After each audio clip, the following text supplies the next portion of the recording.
Tu lis souvent la parole de Dieu? Non, pas très souvent. Je pense que c'est intéressant parce que c'est oui, une parole, des textes que tu peux lire et tu trouveras jamais son sens. Enfin, tu trouveras jamais le même sens de la même parole si tu la lis tous les jours de l'année et tu trouveras jamais le même sens. Enfin, personne ne trouvera forcément le même sens que toi. C'est c'est quelque chose qui est universel et à la fois qui est hyper personnel puisque Donc c'est l'évangile de Saint Marc, chapitre 13. En ce temps-là, Jésus disait à ses disciples, prenez garde, restez éveillés, car vous ne savez pas quand ce sera le moment. C'est comme un homme parti en voyage. En quittant sa maison, il a donné tout pouvoir à ses serviteurs, fixé à chacun son travail et demandé au portier de veiller. Veillez donc, car vous ne savez pas quand vient le maître de la maison, le soir ou à minuit, au chant du coq ou le matin. S'il arrive à l'improviste, il ne faudrait pas qu'il vous trouve endormi. Ce que je vous dis là, je le dis à tous. Veillez. le voyage sur l'homme qui part le maître qui part en voyage, ça c'est ce qui me touche particulièrement dans le texte. Et après, sinon le texte il m'évoque euh, une représentation de ce qui se passe un peu, c'est-à-dire que euh, Jésus donc Dieu est venu et maintenant il nous laisse sa maison et on doit se tenir prêt à ce qu'il revienne et c'est justement là que j'ai un petit doute sur la parole. Est-ce qu'il faut qu'on se tienne prêt à ce qu'il revienne pour nous voir vraiment comme il l'a fait il y a 2000 ans, ou est-ce que c'est la vie éternelle nous qui allons à la vie éternelle et la vie éternelle qui vient à nous. Et donc c'est ce que ça m'évoque cette parole, une métaphore pour exprimer ce qu'il a fait il y a 2000 ans. Mais du coup, tu te demandes aussi quelle est l'actualité du texte, quoi. C'est un peu la temporalité qui... Ouais. Est-ce que c'est vrai qu'on sait pas trop. Enfin, il dit d'être prêt, toujours être prêt quand il va revenir, mais on sait jamais en fait quand il va revenir et donc ça oblige à être, tu dois toujours être prêt à l'accueillir et sûrement l'accueillir toujours en fait. Et frère, du coup, ça... Bah, c'est un peu, comment dire, challengeant. Il faut être toujours parfait, le mieux possible pour comme il va revenir et qu'on sait pas exactement quand, être s'être bien comporté quand il va revenir. Ouais. Et donc là, c'est Noël, le 24, c'est un moment où on sait qu'il va revenir, hein. Enfin, il va être là et là, il faudra que la maison soit propre. Enfin, et qu'on fasse encore mieux que d'habitude parce qu'il va revenir vraiment comme il l'a fait, comme il le fait tous les 24 décembre en fait. Mm. Et qu'est-ce que tu peux faire pour que ta maison soit propre? Bah, il faut suivre les commandements et particulièrement le principal qui dit d'aimer son prochain et il faut faire, il n'y a pas besoin de faire énormément, des petites choses et des petites attentions envers les plus petits ou des petites attentions et ça comblera le maître de la maison, Jésus. Mm. Tu veux le relire pour voir s'il y a autre chose? Sinon, je pose plus de questions.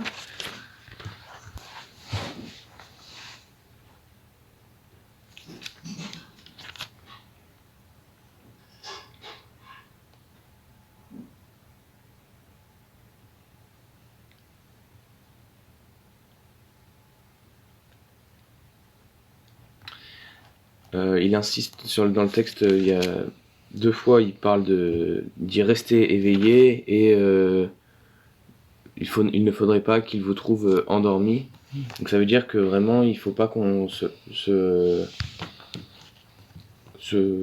arrête de faire nos efforts parce que on voit pas le maître ne revient toujours pas. Enfin, et ça m'évoque aussi les apôtres qui s'endorment au jardin des Oliviers. Je sais pas, enfin, ça m'évoque vraiment ça quand je le lis. Je sais pas vraiment pourquoi, mais c'est comme ça. Ouais, c'est vrai qu'au Jardin des Oliviers, je crois que Jésus dit à ses disciples justement veillez et priez pour ne pas entrer en tentation. Et en fait, C'est un peu ce qui. Ouais. C'est un peu le commandement qui pourrait se dégager, je trouve, de ce texte. Ne pas faire de bêtises dans la maison Ouais. que le maître nous prête. Ouais. Et du coup, cette maison-là que tu prépares pour Noël, en fait, c'est toi, quoi. Ouais. Ou c'est le monde. Bah, c'est un peu des deux. Je pense qu'il faut préparer soi-même, son cœur, tout ça, mais aussi préparer vraiment le monde, enfin le monde, les autres, les autres personnes et pour leur annoncer que le maître, que Jésus, Dieu vient. C'est facile ça pour toi D'annoncer aux autres. Ouais, enfin, est-ce qu'à ton âge, à l'adolescence, enfin, presque l'âge adulte, c'est facile ce commandement de veiller, de préparer sa maison, de prendre soin. Non, c'est pas toujours facile, mais je pense que Dieu en a conscience et donc il accepte aussi des erreurs et des fois où des jours où on n'est pas vraiment forcément tourné vers l'autre et il va les oublier, enfin pas en tenir compte quoi. Ouais. Oui, parce que finalement, il demande juste d'être éveillé.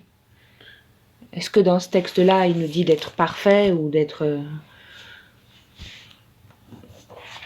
En fait, ce qu'il voudrait pas, c'est nous trouver endormis, mais il dit pas je voudrais pas que quand j'arrive, ce soit le désordre.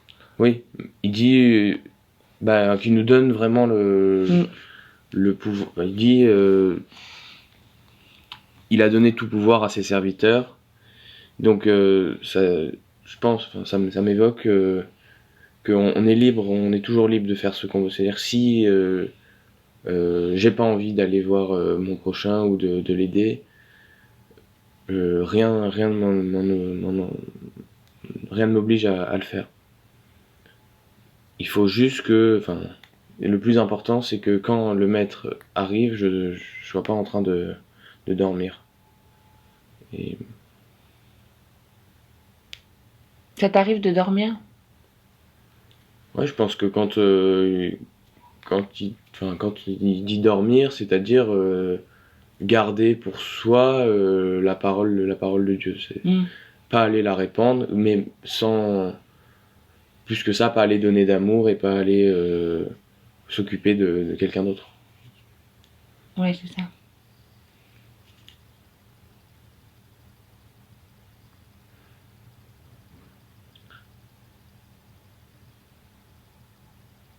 Puis je pense que le maître, ils disent qu'ils peuvent venir à l'improviste, donc à n'importe quel moment, mais il peut aussi venir déguisé, c'est-à-dire que ça peut être Dieu qui vient dans nos vies, mais en fait c'est, je sais pas, le livreur, c'est pas forcément la personne qu'on attend qu'il faut, enfin faut pas s'attendre à une personne en particulier, il faut pouvoir le voir dans toutes les personnes possibles pour c'est ce qu'il veut, c'est qu'on aime tout le monde, je pense. Ah oui. C'est aussi ça, cette espèce de veille, du coup. Ouais, c'est d'aimer tout le monde pour pour voir le Dieu dans tout le monde. Ouais. Quand on s'endort, il y en a un qui est toujours là pour nous réveiller et nous remettre sur le droit chemin, le but, pour nous sur la route pour atteindre ce qu'on s'était fixé comme objectif.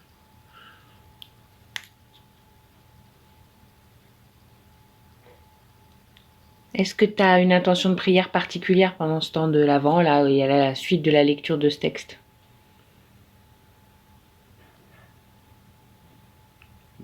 Toutes les personnes qui se sont endormies et qui ont eu personne pour les réveiller. On prie pour elles? Ouais. Ouais.